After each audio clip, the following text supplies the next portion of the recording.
Irvine, California, a well-planned community that's safe, predictable, and maybe a little boring. The Salton Sea, a stinky stew of desert folk, agricultural runoff, and dead fish that's inhospitable but strangely intriguing. Bridging the gap between them is the border port city of San Diego. It's more city talk than I'd usually include in a car video, but trust me, by the end, it'll all make sense. For now, let's talk about the Toyota Corolla. I don't think I'm going out on a limb in saying it exists on the conservative end of the automotive spectrum, but that may be about to change.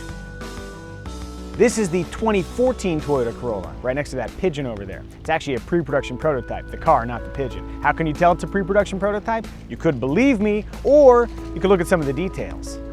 There's the perpetually false tire pressure warning light, the delay-prone early build infotainment system, glossy interior panels that are definitely not ready for prime time, and check it out, a cool blue paint job that is not original. No problem, we prefer the blue to the previous silver hue anyway. I mentioned all that to establish that we can't really review the 2014 Corolla based on the car we're driving, but we can get a sense of whether or not the Corolla's seen a major change in personality. It might not be obvious since they tend to blend into the background, but Corollas are everywhere, with roughly 40 million sold globally over the car's nearly 50-year history. In the future, games of Spot the Corolla will be infinitely easier.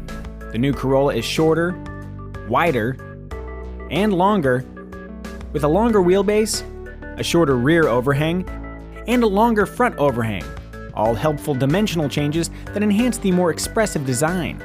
This new look might not inspire desire, but a little pride wouldn't be out of place. Same deal with the interior.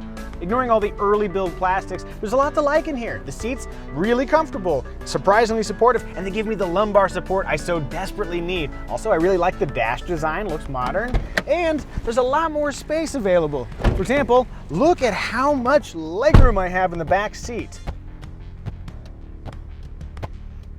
I can do this forever. Don't tempt me, I'll just be here forever. I think we can all agree that the new Corolla looks better than the old Corolla, but is it more fun to drive?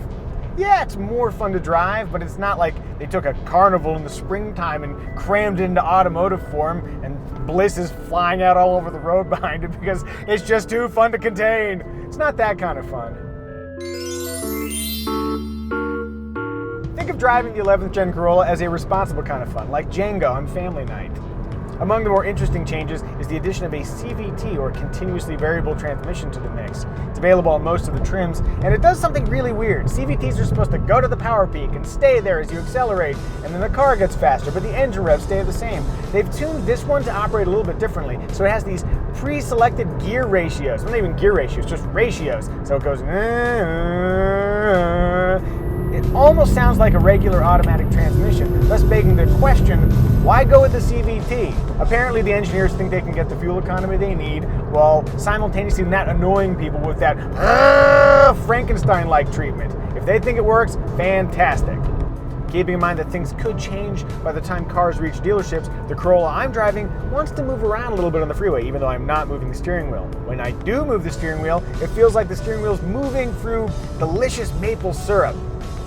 If you push the sport button down here, that maple syrup magically becomes molasses. Tasty?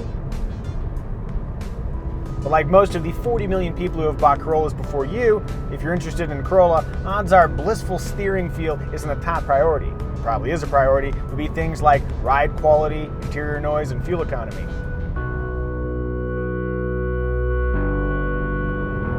In terms of interior noise, this pre-production Corolla isn't terribly loud, but I'm guessing that the production car might actually be a little bit quieter since it'll be a little bit more buttoned up.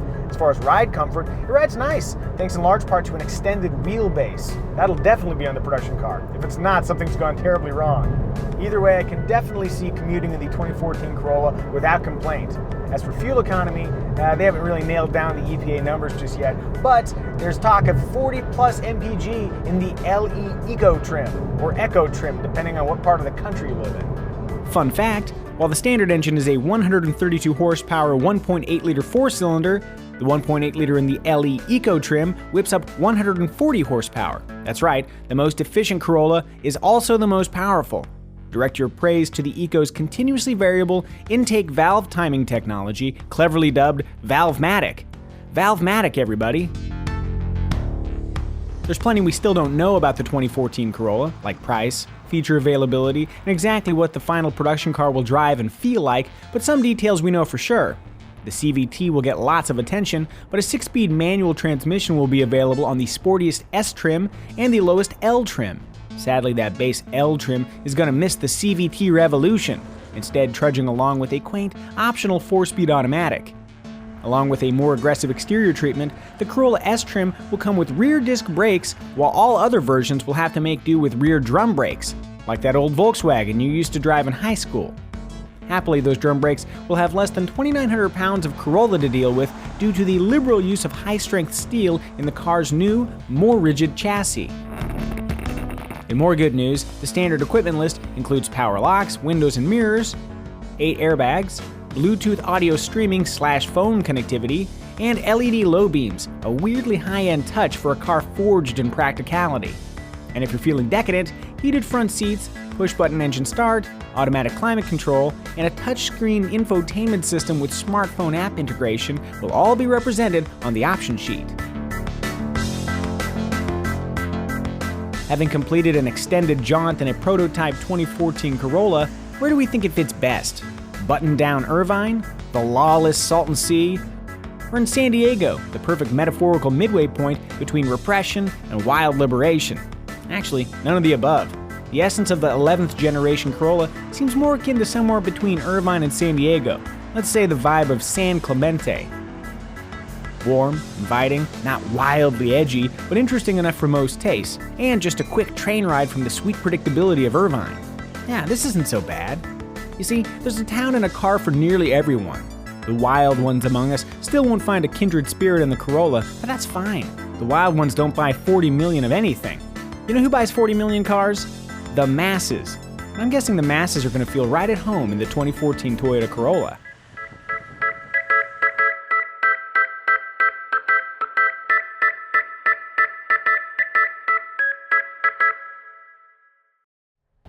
I wasn't joking. I can do this forever. Look how much legroom I have.